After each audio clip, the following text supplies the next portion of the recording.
Okay, so here's a stat I want to throw by you. I looked this one up. So with Brock, I think he's still our perception of him still is very much influenced by the beginning of his Yes, career, the first 100%. season, going to the NFC Championship game as a third string quarterback, and then the next year being an MVP candidate. But since the Ravens game, he has been inconsistent. And I thought it would be interesting to just compare Brock and Mac in their last 10 games. Because, yeah, Brock's gone through a lot of adversity, but Mac played for the freaking Jaguars. And there's nothing that can happen to you as a quarterback on the Niners that really matches that. So, last 10 starts, here are the numbers for both quarterbacks. Brock Purdy, 4 wins, 6 losses, 13 touchdown passes, 10 picks.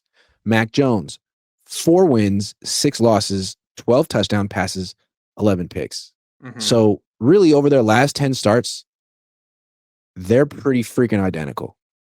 Yep. It Purdy's not a bona fide franchise quarterback. He's not. He's I think just there's a lot at stake for him this year Purdy because is you're going at to get best. side by side looks at him and Mac in the same offense. He's a bro. He's a bridge quarterback. That's what he is. He's a bridge quarterback. I don't know why the Niners paid him so much money. I've been saying it all summer, and it's just rough, dude. I think it was telling that Kyle Shanahan changed the way he called plays for Mac. All of a sudden, he was more than willing to call 39, 40, 41 passes in a game for a quarterback.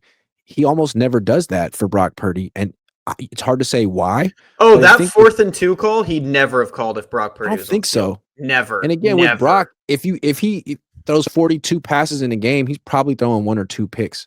Where, I mean, Mac just threw 80 passes in 2 games and threw 1 pick.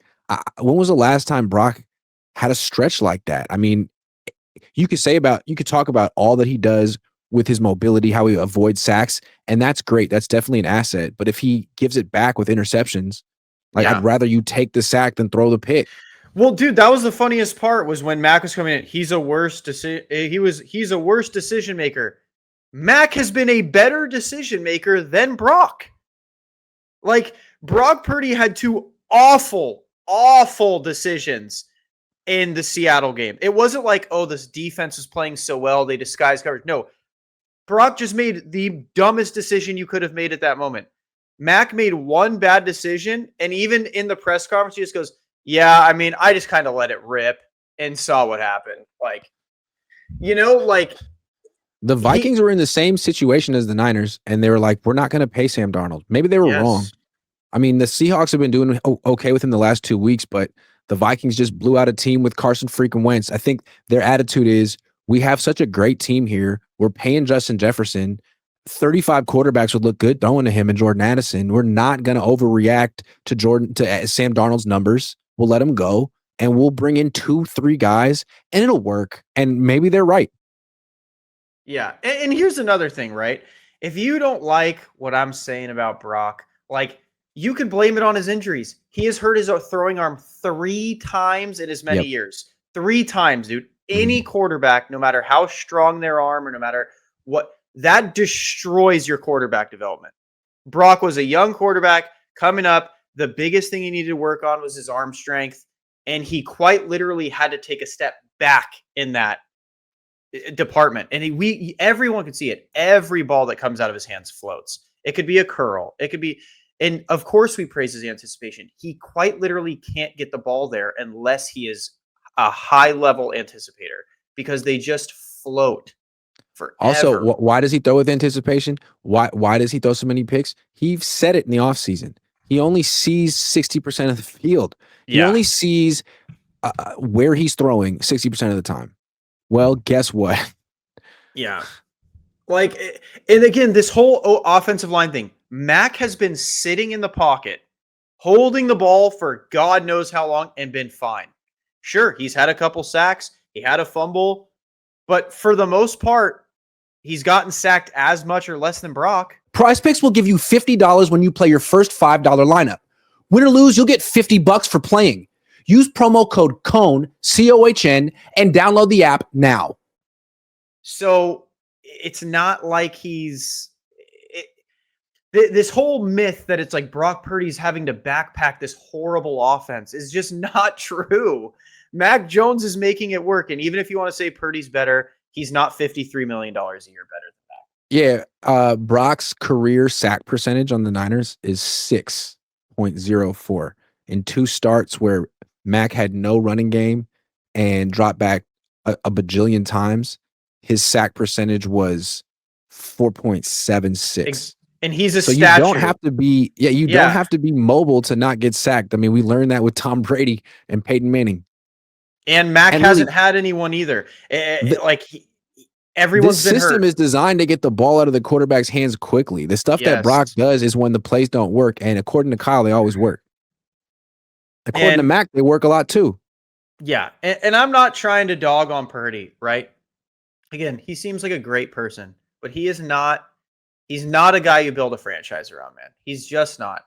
He's a guy you build a franchise and slot him in.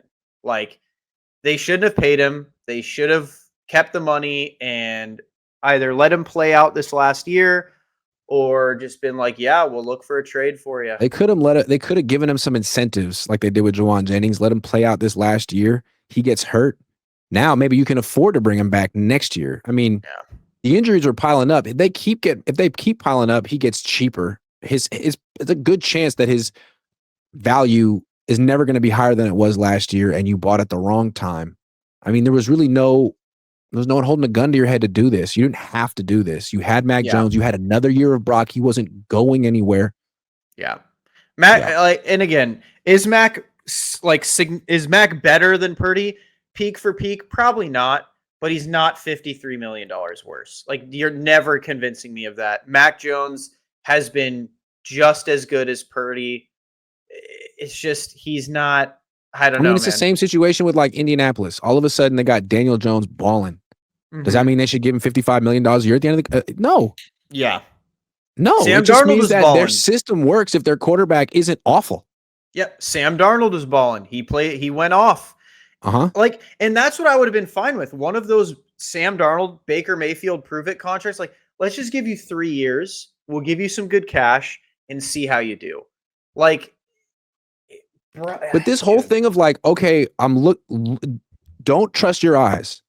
We have to give this guy $55 million a year because his numbers say so and the market says so. Yeah, but I'm looking at him, man. He looks like Tua. That's Tua Tagovailoa, right? Yeah, but look at his numbers the last 2 years. Yeah, but it's still Tua, right? And then you pay him. It's like, man, you know what? He still is Tua. And that's the thing with Brock. It's like, okay, when the Chargers paid Herbert, I don't really care what his numbers are. Like, that's a function of the system and the players around him, but it's still Justin Herbert. And now you see when everything comes together, it's like, oh, damn, you might be the best quarterback in football. We're never going to feel that way about Brock. It's never going to happen.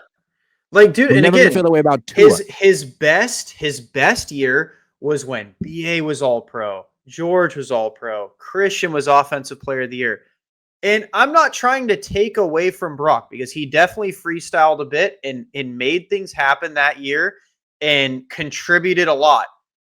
But like, dude, we're kidding ourselves if we're like, yeah, if you strip those all pros, Brock Purdy is still going to be that guy. He's just not. He's not going to be a Josh Allen. He's not going to be a Patrick Mahomes. He's not going to be a Justin Herbert where you can fill the team with Quentin Johnston, Omarion Hampton, and Lad McConkey and say, all right, go ball, and he's going to go ball.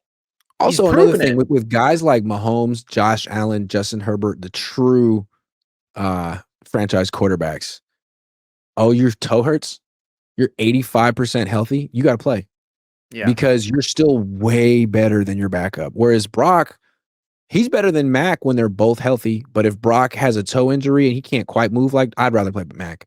Yeah. And that, again, is not a true franchise quarterback. You got to be 100% healthy to be the guy? Nah. Like, because you're not 100% healthy that often. Let's even give another example. It's not on the Niners. Dude, look at Spencer Rattler against us. Spencer Rattler had nothing and was playing a significantly better team. Do we remember what happened to Purdy when he played a better team in the Ravens? Bro, he got slapped around. Spencer Rattler played a better team in the Niners, and he was dicing us up. And all he's got is like Chris Olave and Rashid Shaheed. And this is Chris Olave post 5 concussions. Like, Brock Purdy's just not – he's just not it. He's He's good, but I don't think a good quarterback is worth $250 million. I don't think you pay anyone that's not like legitimately top 7 $250 million. Especially when you can't keep any quarterback healthy anyway, and your offensive line is Yeah. paper mache.